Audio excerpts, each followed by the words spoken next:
engenheiro químico formado pela Unicamp, mestre em engenharia mecatrônica. E vamos então para a próxima atividade, que é a obtenção dos parâmetros cinéticos que melhor representam uma série de curvas experimentais. Por exemplo, micro-organismo você pode trabalhar ele com diversas condições e, na verdade, você quer um modelo que represente melhor todos os experimentos, e não só um experimento, né? Um modelo razoavelmente preditivo. Esse é mais um caso real, ele foi publicado nesse artigo da Sensors, um artigo totalmente open access, também o sistema utilizado há um pedido de patente aberto, tá? E também faz parte da dissertação de mestrado que eu desenvolvi junto com a professora Lucimara como orientadora. Tá? A gente vai abordar aqui vários aspectos teóricos para melhorar a compreensão sobre a fermentação. Nesse semestre pouco atípico, primeiro de 2020, no qual nós temos o problema do coronga, né? Deixando todo mundo em casa para ver esse vídeo enquanto joga, enquanto vê qualquer coisa. É isso aí, velho. Bom, primeira coisa é começar com o meio YPD, como eu falei no vídeo anterior. Ele é um meio formado por um meio complexo otimizado para fermentação de Saccharomyces cerevisiae. Ele é formado por extrato de levedura, peptona dextrose, ou seja, ele possui fontes de açúcar e compostos nitrogenados e estimulantes de crescimento. Deve ser mantido no pH entre 6.0 a 6.5, mais ou menos 0.2. Tá?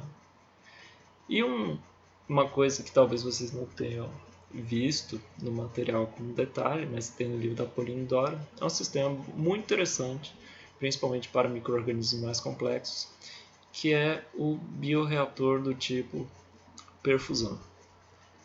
Ele não é um bioreator batelado. No bioreator batelado você tem um carregamento inicial, deixa as células reagirem e retira. O batelado alimentado você tem um carregamento inicial, seguido da inclusão de material. Batelado e batelado alimentado são os dois mais utilizados industrialmente. E tem também o contínuo, que é o menos utilizado. Tá?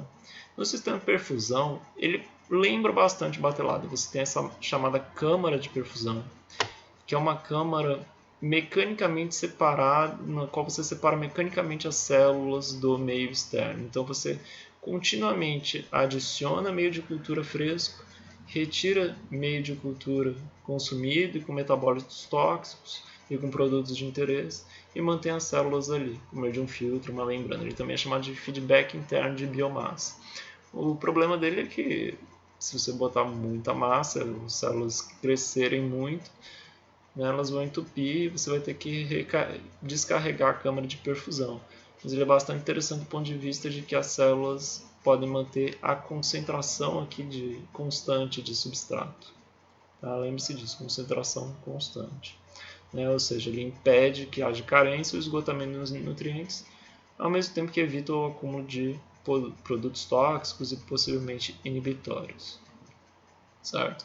Então vamos à famosa cinética de Monod. O primeiro conceito que vocês já sabem é o da máxima taxa de crescimento celular específico, μ, que é o inverso da variação temporal da concentração de biomassa, que é biomassa simplesmente massa de células, pelo tempo dividido pela própria concentração de biomassa, que pode ser dado em massa por volume ou número de células por volume, como a gente viu no esquema anterior.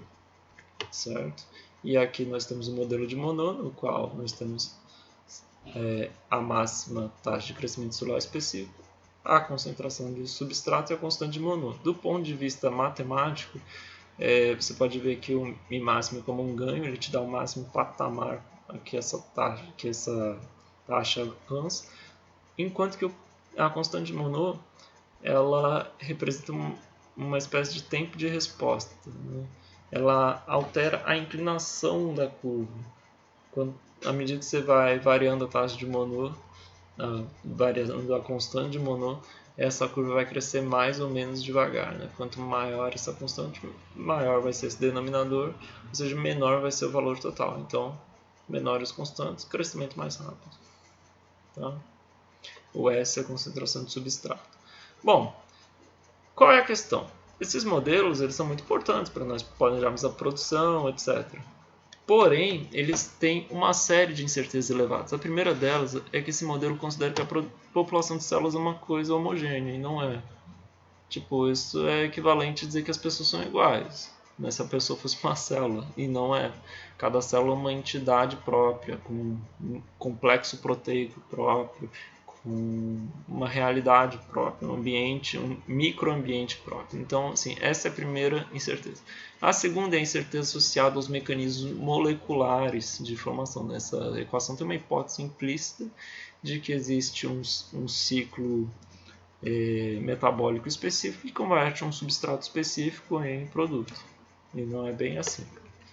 Não só isso. Essas constantes não são exatamente constantes. Primeiro que elas são altamente dependentes da temperatura, certo? Você tem um crescimento inicial da constante com a temperatura, seguido de um rápido decréscimo, que é a morte térmica celular. As células entram no estado febril e morrem. Isso está bem explicado no arquivo da dissertação. Isso aqui faz tudo parte da dissertação, só que está de uma forma mais comprimida para facilitar o entendimento e o exercício. O segundo aspecto é que essas constantes refletem o próprio meio de cultura que você usa. Toda vez que você variar o meio de cultura, você varia como a célula responde. Por exemplo, se você comer uma comida bem pesada, você digere ela devagar, você sente a dificuldade da digestão. Se você come uma comida mais leve, é o contrário. As células, a mesma coisa. Se você põe uma fonte de açúcar mais simples, uma fonte de substrato mais simples de digerir, ela vai processar aquela fonte mais rápido. Isso vai aumentar o máximo. Né?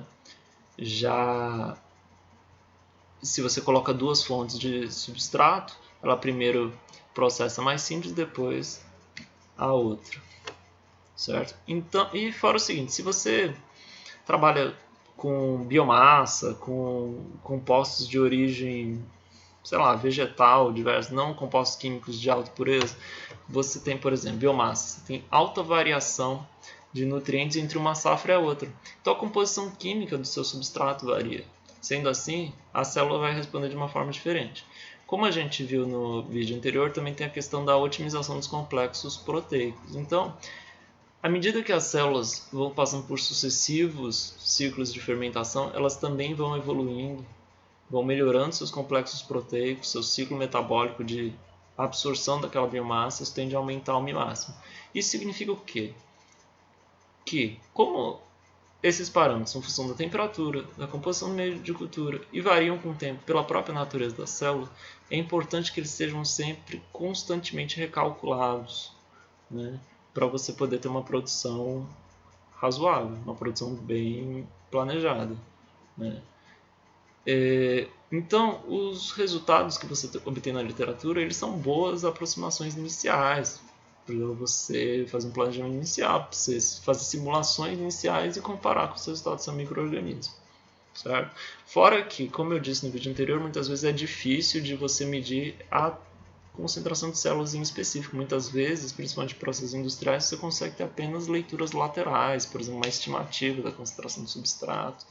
Então você acaba recorrendo a esses modelos e ajustando eles para aquela sua situação, mudando um parâmetro ou outro. Certo? E aqui tem várias questões interessantes a serem levantadas sobre esse aspecto. Tá? Nós utilizamos, então, nós desenvolvemos um microfermentador de perfusão, que é esse sistema mostrado aqui. Ele é um microfermentador instrumental, não sei se é fibra ótica aqui. Né? E a câmara de perfusão é essa pequena região número 3. Né? Você tem um fluxo de meio de cultura passando aqui, separado por uma membrana de policarbonato. E esse meio de cultura é analisado para obter diretamente o número de células. O microreator aqui está visto de lado, aqui ele é visto por cima. Você tem um bombeamento dos fluxos por 3 canais. Certo? Nós utilizamos concentrações iguais de substrato, no caso variamos a sacarose. Tá? O meio de cultura que era? Inicialmente era um YPD que foi diluído. Né? Como nós vimos no exercício anterior, havia um período de latência de 5 horas. Isso fez com que nós padronizássemos um pré-aquecimento a 5 horas, por 5 horas. Mas mesmo assim, como o microfermentador é um outro ambiente, a célula pode apresentar de novo um novo período de latência. E se nós voltarmos para a curva de Monod, a gente vai ver que ao contrário do modelo logístico, que tem aquele termo 1 menos n sobre nm, aquele termo te dá um período de latência, dá tanto a parte inferior quanto a parte superior da curva. Né? São os dois parâmetros nm e n0 que te dão isso. A curva de Monod não te dá isso. Ela não te informa nenhum parâmetro de latência. Então, toda a latência tem que ser removida para você removida antes de você ajustar pelo modelo de Monod. Certo? Bom, no nosso caso aqui, nós fizemos primeiro, antes de qualquer coisa, a simulação, né, com base nos parâmetros que esse autor aqui, Daniel Atala, né, trabalhou junto com a professora Aline da FEC e com o professor Rubens Maciel, obtiveram para a fermentação a 33 graus Celsius, um meio complexo parecido com o meio YPD.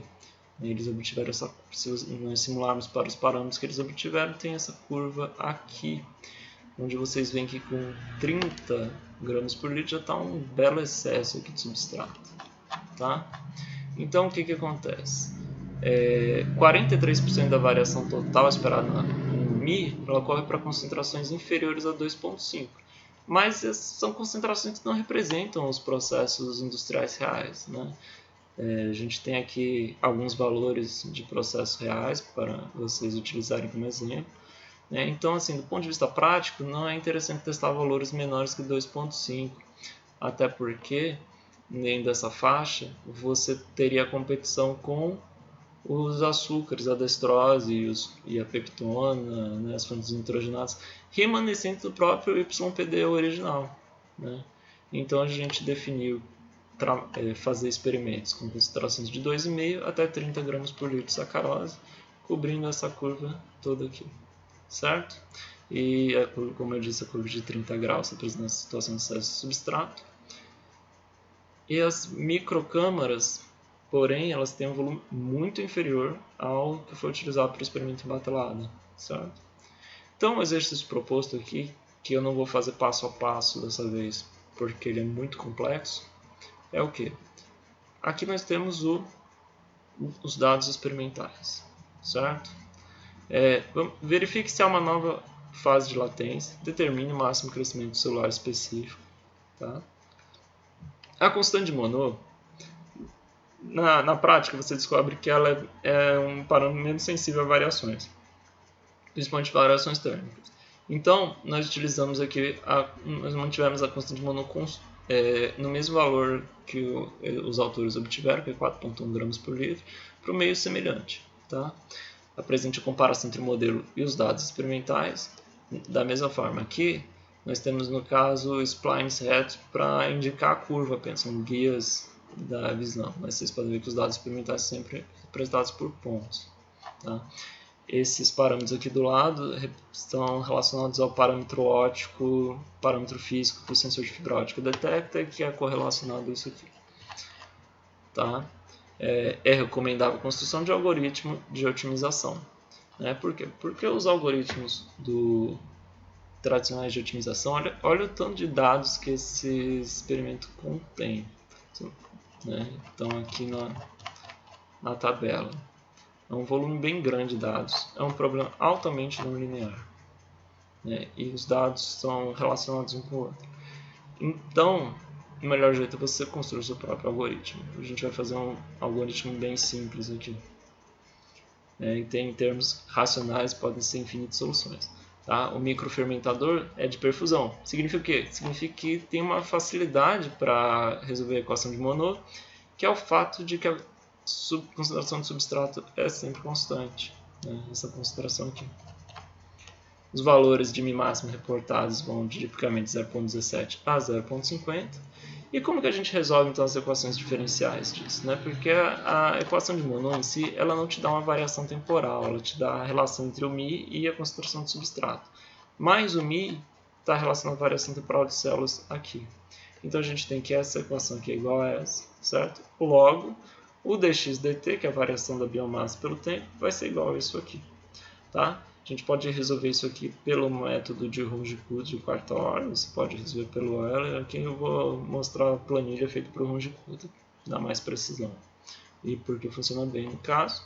Aqui no nosso documento, que vocês, caso não tenham, vão poder ver o link, já está pronto os termos, as expressões para os termos para o range curta, certo?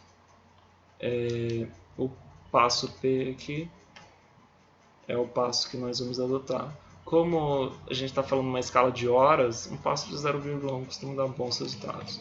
E aqui nós temos todos os dados experimentais. Então vou te dar 5 minutos, 5 segundos para você pensar como que a gente pode fazer isso. Bom, pensou? Primeira coisa que a gente pode ser um pouco difícil de ver aqui, mas se vocês tivessem vendo dado bruto, vocês veriam que quase todos os experimentos apresentam uma fase de latência inicial. Isso aqui é fácil de ver, aproximadamente 3 horas. Então eu tenho que cortar essa fase de latência para fazer o ajuste de Monod, certo? Então vamos à planilha.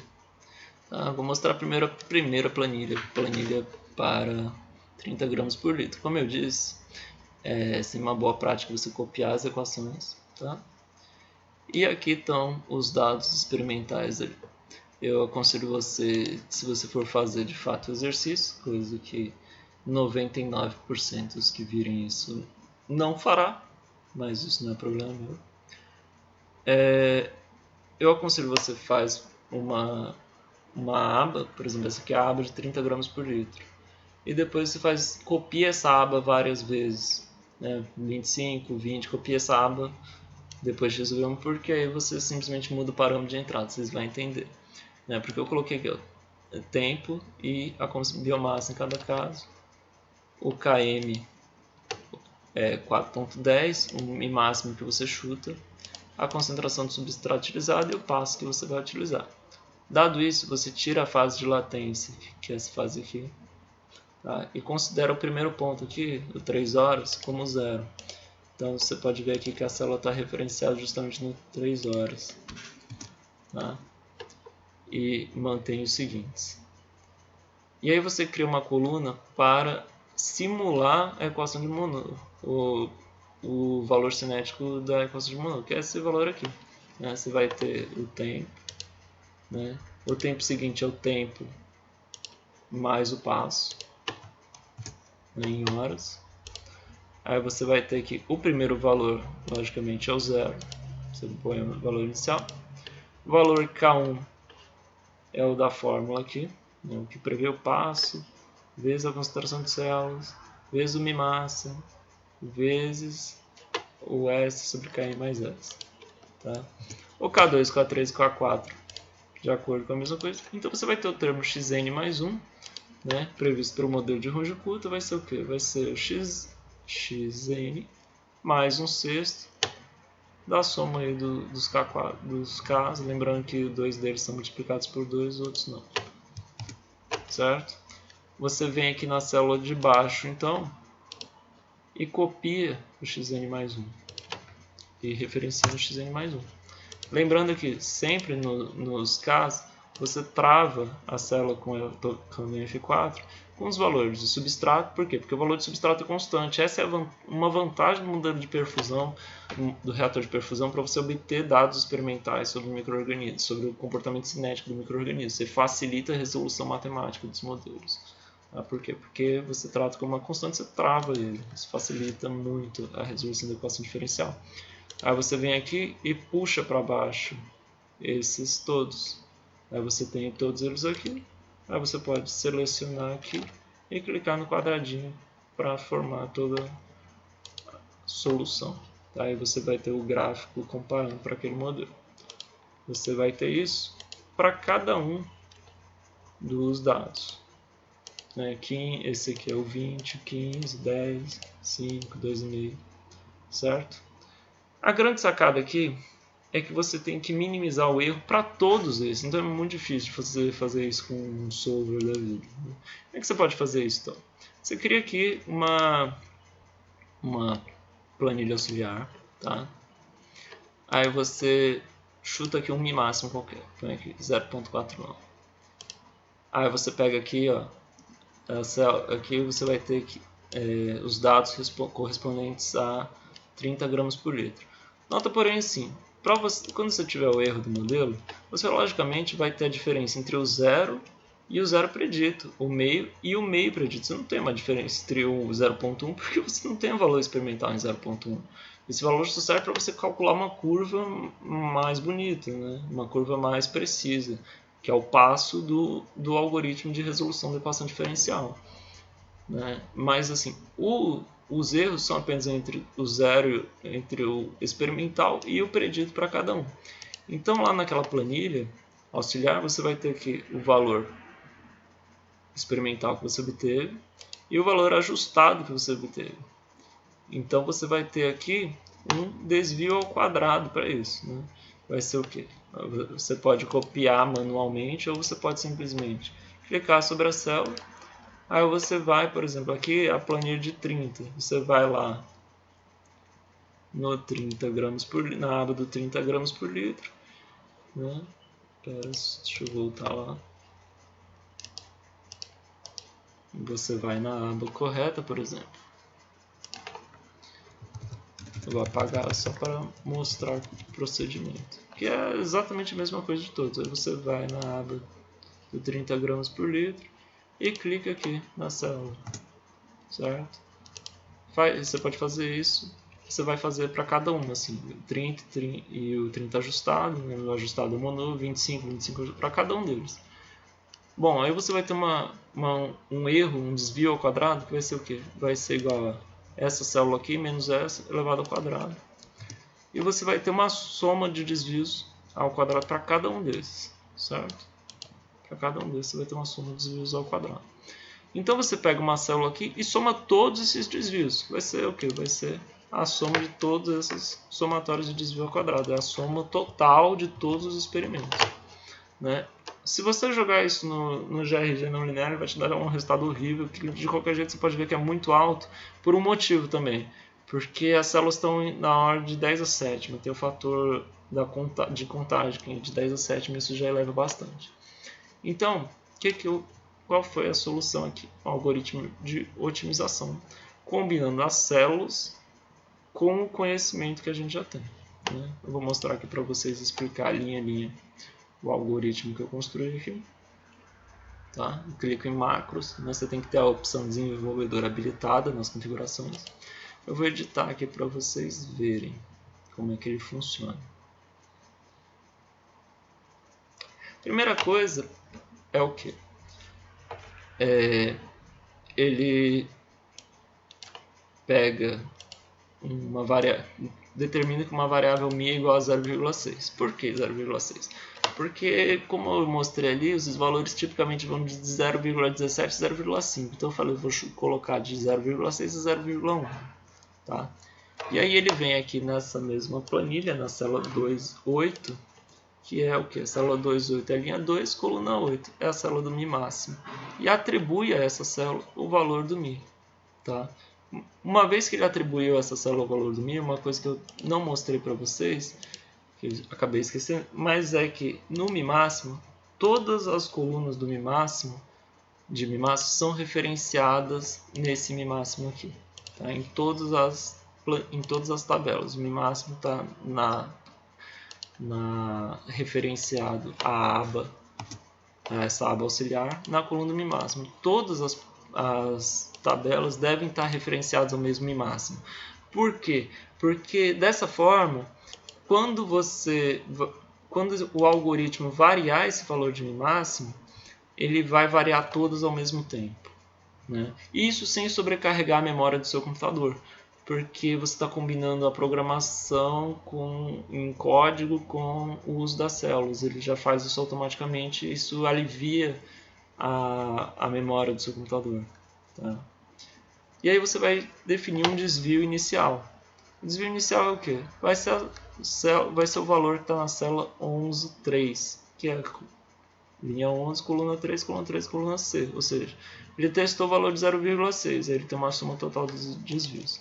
Então ele inicia aqui um ciclo.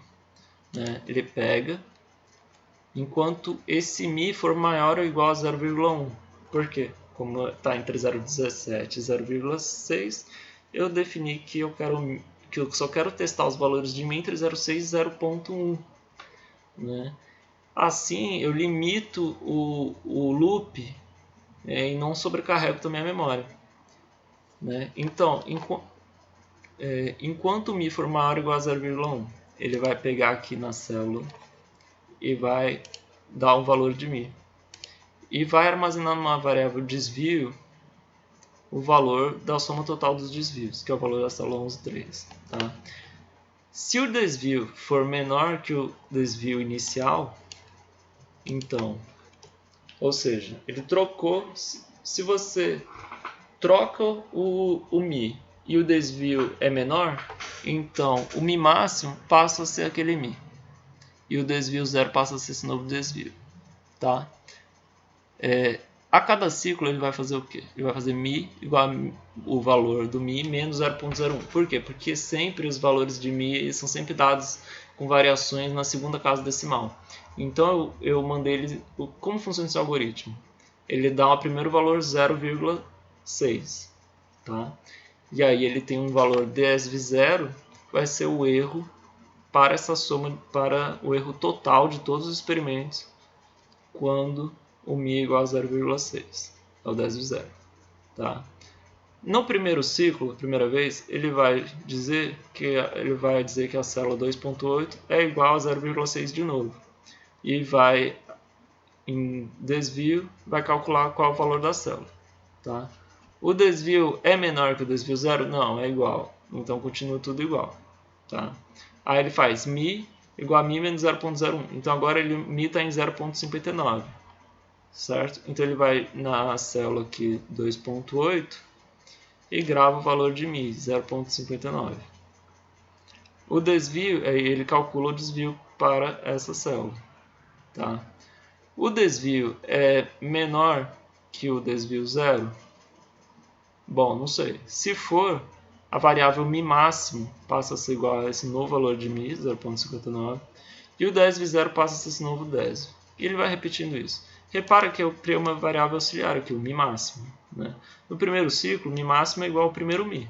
Só que, no momento em que ele achar, que ele for abaixando, o que ele vai fazer? Ele vai varrer todos os valores de 0,6 até 0,1, diminuindo em 0,01. E ele vai gravar em mi máximo, vai deixar gravado em mi máximo o valor de mi que resulta no menor desvio, né? Porque ele vai comparar todos. Quando o valor é menor, ele troca o valor que está gravado em mi máximo em desv0.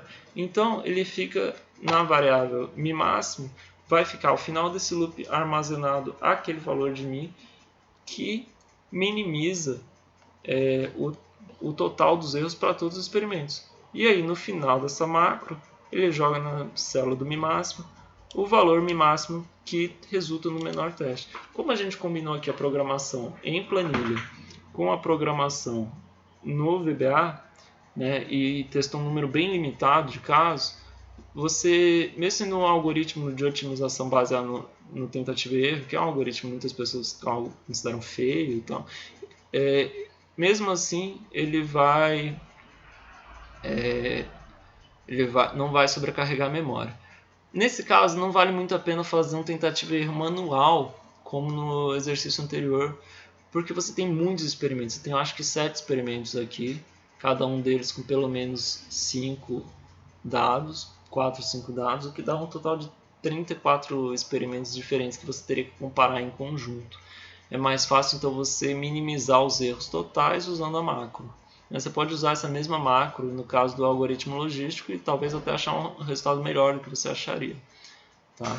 De novo, só para finalizar, a macro faz o quê? Ela chuta todos os valores entre 0,6 até 0,1, tá?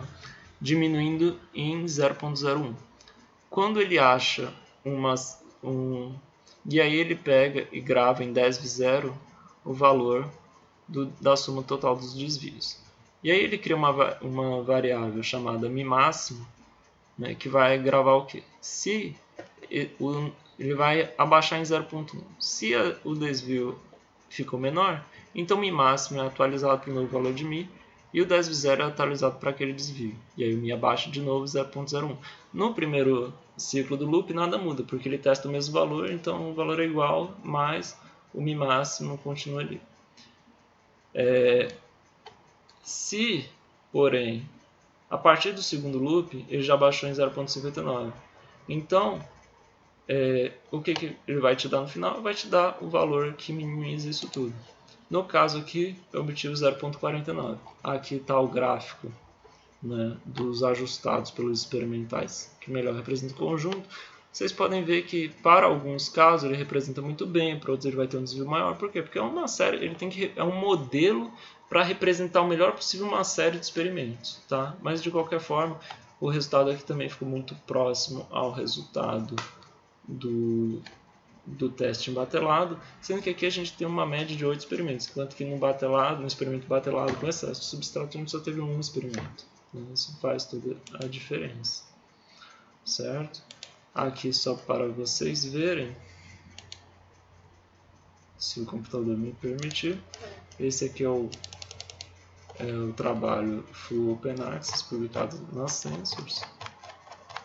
Está aqui bem descrito a lógica do experimento, tem algumas visões, mais detalhes do funcionamento do microfermentador, que vocês tenham interesse, né? A preparação toda e os experimentos em si, esse mesmo gráfico, só que a interpretação física em dados de fermentação para uma tabela bem grande aqui de dados de fermentação, né? Isso aqui também tem na minha dissertação. E as imagens do microfermentador, essa formação de pré-biofilmes das colônias celulares, enfim, e todas as referências bibliográficas. Tá certo? Espero ter ajudado vocês e até a próxima. Parabéns se você chegou aqui, cara. Não acredito que você chegou, mas parabéns. Qualquer dúvida, pode comentar, mandar mensagem, mandar e-mail, né? Tem meu e-mail aqui nesses artigos, e-mail para contato. E o link da tarefa também está disponível na descrição. Abraço. Tchau, tchau.